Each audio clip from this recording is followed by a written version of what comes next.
स्वागत करती हूँ। और आज जो टॉपिक है वो है बुद्ध धर्म। ठीक है, जैसे कि मैंने कहा था कि आपका रामायण और महाभारत का जो थोड़ा सा रामायण और महाभारत के बारे में थोड़ा सा बताना था वो अभी बाकी है, तो उसको लास्ट में बता दिया जाएगा। ठीक है, तो शुरुआत करते हैं हम लोग बुद्ध धर्म से। थोड़ा सा हम लोग पहले जान लेते हैं। ठीक है, 6ठी शताब्दी में दो धर्मों का उदय हुआ। ठीक है, बौद्ध धर्म और जैन धर्म। बौद्ध धर्म और जैन धर्म का उदय जो है वो 6ठी शताब्दी में हुआ था। ब्राह्मणों के प्रभुत्व और पूर्व धर्मकांडों का विरोध तथा अहिंसा व प्रेम के सिद्धांतों की शिक्षा दी। ये जो दोनों धर्म थे उन्होंने क्या किया कि जो उस समय ब्राह्मणों का प्रभुत्व और पूर्व धर्मकांड चल रहे थे उनको खत्म करने के लिए इन्होंने बहुत सारे कार्य किए। ऊपर से इन्होंने विरोध किया तथा अहिंसा व प्रेम के सिद्धांतों की शिक्षा दी। पहले तो ये ब्राह्मणों का विरोध किया। ठीक है, ब्राह्मण जो थे, ठीक है, उनका विरोध किया। फिर जो प्रभुत्व वाले ब्राह्मण थे उनका विरोध किया। फिर कुर धर्मकांड, जो धर्मकांड अच्छे नहीं थे उनका विरोध किया। और साथ ही साथ अहिंसा व प्रेम का सिद्धांत भी लोगों को सिखाया। ठीक है, इसकी शिक्षा दी। ठीक है, अब चलते हैं बुद्ध धर्म के बारे में। ठीक है, बुद्ध धर्म, बुद्ध जी का बचपन का नाम सिद्धार्थ था। ठीक है, बुद्ध जी का बचपन का नाम सिद्धार्थ था। ठीक है, उनकी माता का नाम महामाया था जो कि कौशल राज्य की राजकुमारी थी। उनकी माता का नाम महामाया था जो कि कौशल राज्य की राजकुमारी थी। उनके पिता का नाम सुधोधन था जो कि साक्यगढ़ के मुखिया थे। ठीक है, उनके पिता का नाम सुधोधन था जो कि साक्यगढ़ के मुखिया थे। उसको ऐसे देखिए, उनके बचपन का नाम सिद्धार्थ था। जन्म स्थान 563 में इनका जन्म हुआ है, ईसा पूर्व में जन्म हुआ है।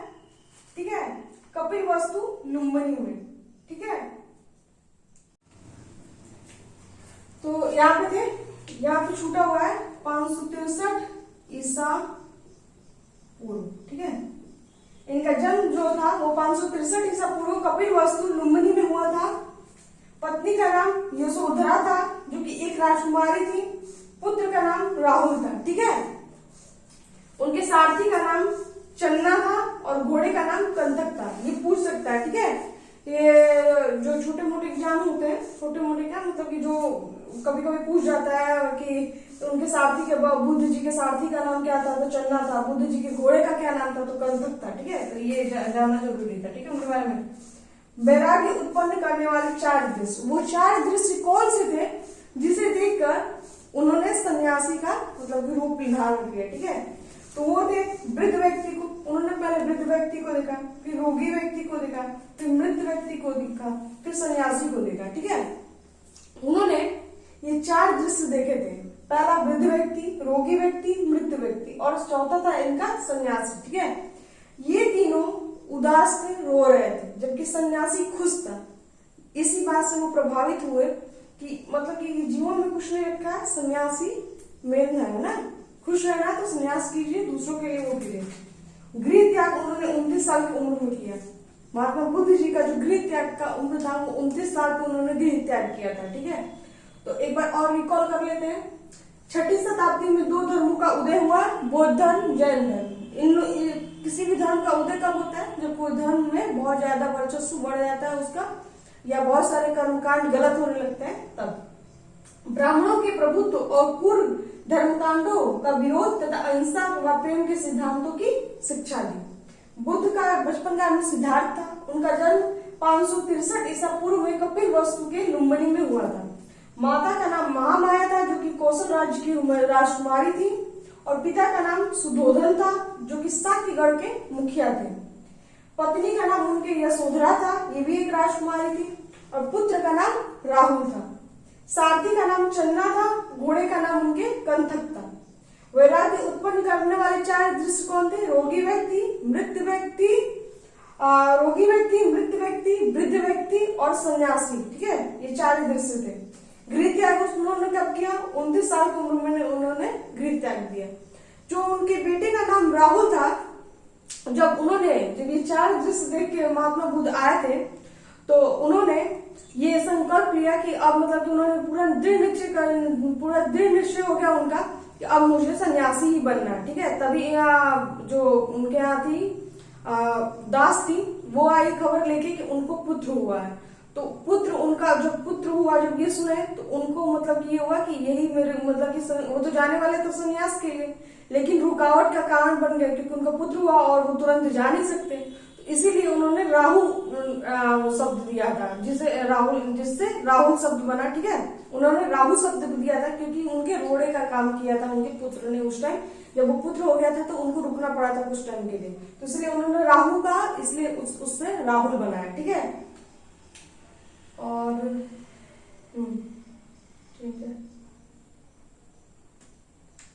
ठीक है, अब आगे देखते हैं। तो आइए आगे देखते हैं। बुद्ध जी के जो पहले गुरु थे वो आलर कलाम थे, जिन्होंने सांख्य दर्शन की, जिससे उन्होंने सांख्य दर्शन की शिक्षा ली। क्वेश्चन आ सकता है कि सांख्य दर्शन की शिक्षा उन्होंने किससे ली? तो आलर कलाम से ली थी। ठीक है, बुद्ध के दूसरे गुरु रुद्र कलाम थे, जिनसे उन्होंने योग दर्शन की शिक्षा ली थी। तपस्या उन्होंने मृगदाव वन में किया था, जो कि सारनाथ में है, और उन्हें ज्ञान की प्राप्ति बोध ज्ञान में हुई थी, जो कि निरंजना या फागु नदी के तट पर है। निरंजना नाम से भी जाना जाता है उसको फागु नदी के नाम से भी जाना जाता है। उनका पहला उपदेश था वो सारनाथ में था, जो कि पाली भाषा में उन्होंने दी थी। ठीक है, और जो पाली भाषा थी वो जन साधारण की भाषा थी। ठीक है, जो आम बोलचाल में यूज होती थी, तो वो पाली भाषा थी। ठीक है, बुद्ध ने सर्वाधिक उपदेश श्रावस्ती में दिए हैं। ठीक है, लेकिन सर्वाधिक प्रचार उन्होंने कौशल में किया हुआ है। ठीक है, सर्वाधिक उपदेश श्रावस्ती में, लेकिन सर्वाधिक प्रचार पूछेगा तो वो कौशल में किया गया है। उनकी मृत्यु मल महाजनपद के कुशीनगर में हुई थी। ठीक है, उनकी मृत्यु मल महाजनपद के कुशीनगर में हुई थी, और वो कैसे हुई थी? चंदू द्वारा। जब वो प्रचार करते करते पावा में पहुंचते हैं, मल महाजनपद के पावा में पहुंचते हैं, तो वहां पे चंदू द्वारा, जो चंदू था उसके यहाँ रुके थे, तो उसी के द्वारा सुकर मक्षौ, ठीक है, खाने को दिया गया, जिसके बाद उन्हें रक्त पिसाब उत्पन्न हुआ। लेकिन फिर भी वो वहां पे रुके नहीं, वो आगे बढ़े और वहां पर मल महाजनपद के कुशीनगर में जाकर उनकी मृत्यु हो गई।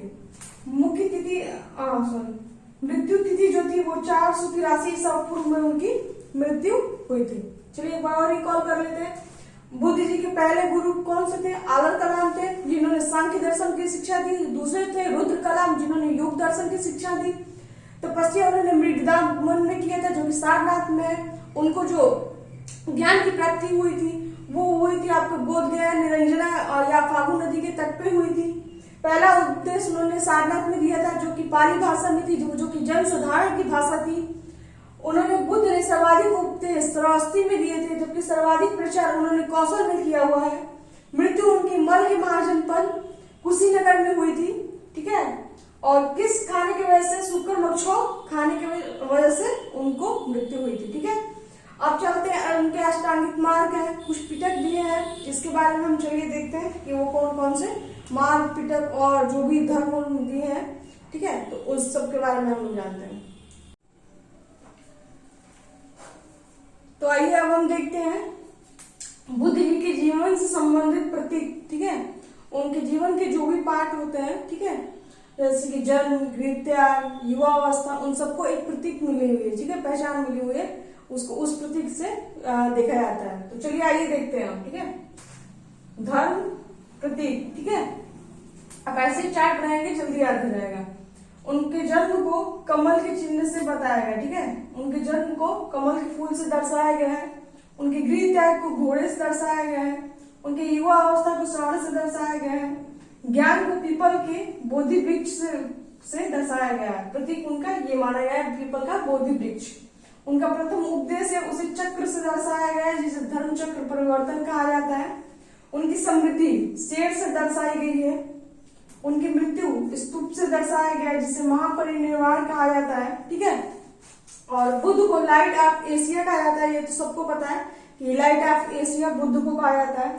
और एक और चीज है कि बुद्ध जी का जन्म, उनकी ज्ञान प्राप्ति और मृत्यु, ये तीनों ही वैशाख पूर्णिमा में हुई थी। ठीक है, जो बुद्ध जी का जन्म था वो भी वैशाख पूर्णिमा में, मृत्यु वो भी वैशाख पूर्णिमा में, उनको ज्ञान की प्राप्ति वो भी वैशाख पूर्णिमा में हुई थी। ठीक है, तो एक बार और फिर से रिवीजन कर लेते हैं इसको रिकॉल करके। बुद्ध के जीवन से संबंधित धर्म के प्रतीक। धर्म जन कमल से, कृत्या घोड़ा, युवावस्था सांड, ज्ञान पीपल बोधि वृक्ष, प्रथम उपदेश चक्र धम्म चक्र परिवर्तन कहा जाता है। समृद्धि शेर, मृत्यु स्तूप, महापरिनिर्वाण, बुद्ध को लाइट ऑफ एशिया कहा जाता है। बुद्ध का जन्म, मृत्यु, ज्ञान की प्राप्ति, ये तीनों ही वैशाख पूर्णिमा में हुए थे। चलिए आइए देखते हैं अब बुद्ध जी के सिद्धांत कौन कौन से थे। ठीक है, तो आइए देखते हैं। तो आइए अब देखते हैं हम अष्टांगिक मार्ग के बारे में कि अष्टांगिक मार्ग होते कौन है। मैंने अभी बताया था कि 8 अष्टांगिक मार्ग बताए गए हैं। तो पहला है सम्यक दृष्टि, दूसरा सम्यक संकल्प, तीसरा है सम्यक वचन, चौथा है सम्यक कर्म, पांचवा है सम्यक आजीविका, छठवा है सम्यक व्यायाम, सातवां है सम्यक स्मृति, आठवां है सम्यक समाधि। ठीक है, तो इसके बारे में जानते हैं कि इसमें क्या क्या कहा गया है। सम्यक दृष्टि में कहा गया है कि 4 आर्य सत्य में विश्वास करना। सम्यक दृष्टि बताता है कि 4 आर्य सत्य है उनमें विश्वास करना है। वो 4 आर्य सत्य कौन कौन से, ये नीचे मैंने लिखा हुआ है, पहले देख लेते हैं फिर हम देखेंगे। सम्यक संकल्प में बताया गया है कि सत्य मार्ग पर चलने का संकल्प लेना है। ठीक है, लेकिन संकल्प लेना है कि हमें सत्य मार्ग पर ही चलना है। ठीक है, सम्यक वचन क्या है, सत्य बोलना है। ठीक है, सम्यक वचन क्या है कि सत्य बोलना है, हमें झूठ का सहारा नहीं लेना है, हमें सत्य ही बोलना है। सम्यक कर्म, सत्य कर्म करना है, मतलब जो भी हमें करना है वो सत्य कर्म करना है। ठीक है, इसके बारे में बताया गया है, सही करना है, उचित करना है। सम्यक आजीविका, सही मार्ग से आजीविका अर्जित करना। ठीक है, सम्यक आजीविका का मतलब है कि सही तरीके से आजीविका प्राप्त करना। अगर आप कहीं काम कर रहे हो तो अगर जो आपको पैसा मिल रहा है, जो काम मिल रहा है उसको सही से करना, उसको बोला जाता है। ठीक है, ये नहीं कि 500 का काम आपको मिला है, आपने काम किया नहीं और 500 रुपये आप ले रहे हैं, तो ये गलत चीज है। सम्यक व्यायाम, स्वयं को सुधारने की कोशिश करना, मतलब कि अपने आप को चेंज करना। अगर आपको लगता है कि कोई गलती है आप में, तो उसको हर प्रत्येक दिन चेंज करने से है। ठीक है, सम्यक स्मृति, स्वयं को जानने की इच्छा, स्वयं को जानने की इच्छा आप में होनी चाहिए, इसके बारे में। सम्यक समाधि, ये सब करने के बाद से आपको निर्वाण या मोक्ष की प्राप्ति हो जाएगी, वही 8वां सम्यक समाधि। ठीक है, एक बार और रिकॉल कर लेते हैं अष्टांगिक मार्ग के बारे में। सबसे ज्यादा पूछा है अष्टांगिक मार्ग में से, पूछता है इसमें से 3 देगा और एक कोई और चीज देके पूछेगा ना कि इसमें से कौन जो है वो अष्टांगिक मार्ग नहीं है। लेकिन मैंने सोचा कि इसके बारे में बता देते ताकि आपको जानकारी है। सम्यक दृष्टि, 4 आर्य सत्यों में विश्वास करना। सम्यक संकल्प, सत्य मार्ग पर चलने का संकल्प लेना। सम्यक वचन, सत्य बोलना। सम्यक कर्म, सत्य कर्म करना। सम्यक आजीविका, सही मार्ग से आजीविका अर्जित करना। सम्यक व्यायाम, स्वयं को सुधारने की कोशिश करना। सम्यक स्मृति, स्वयं को जानने की इच्छा। 7वां सम्यक स्मृति, स्वयं को जानने की इच्छा। 8वां आपका सम्यक समाधि, निर्वाण या मोक्ष की प्राप्ति। ठीक है, अब आप बोलेंगे कि 4 आर्य सत्य कौन कौन से है, तो 4 आर्य सत्य देखिए। संसार दुखों से भरा हुआ है। ठीक है, पहला आर्य सत्य है कि संसार दुखों से भरा हुआ है और प्रत्येक का दुख का दूसरा है कि प्रत्येक दुख का कोई ना कोई कारण है। तीसरा है सभी दुख का कारण इच्छा है और चौथा है इच्छाओं पर नियंत्रण पाया जा सकता है। मतलब कि बताया गया आर्य सत्य में कि संसार दुखों से भरा है, सबको किसी न किसी प्रकार का दुख है, किसी को किसी प्रकार का दुख है, किसी को कोई और दुख है, लेकिन हर एक इंसान को कोई न कोई दुख है। दूसरा बताया गया है कि हर दुख का कोई ना कोई कारण है, कोई ऐसे ही तो दुखी होगा नहीं, कोई ना कोई कारण ही होगा उसके पास। जो भी उसकी इच्छाएं अगर वो नहीं हो रही है तो उसको दुख होता है कि मेरी ये इच्छा थी नहीं हो पाई। तो हर दुख का कोई ना कोई कारण है, सभी दुखों का कारण इच्छा है। अगर आप इच्छा को मार देते हैं तो फिर आपको कोई दुख ही नहीं रहेगा।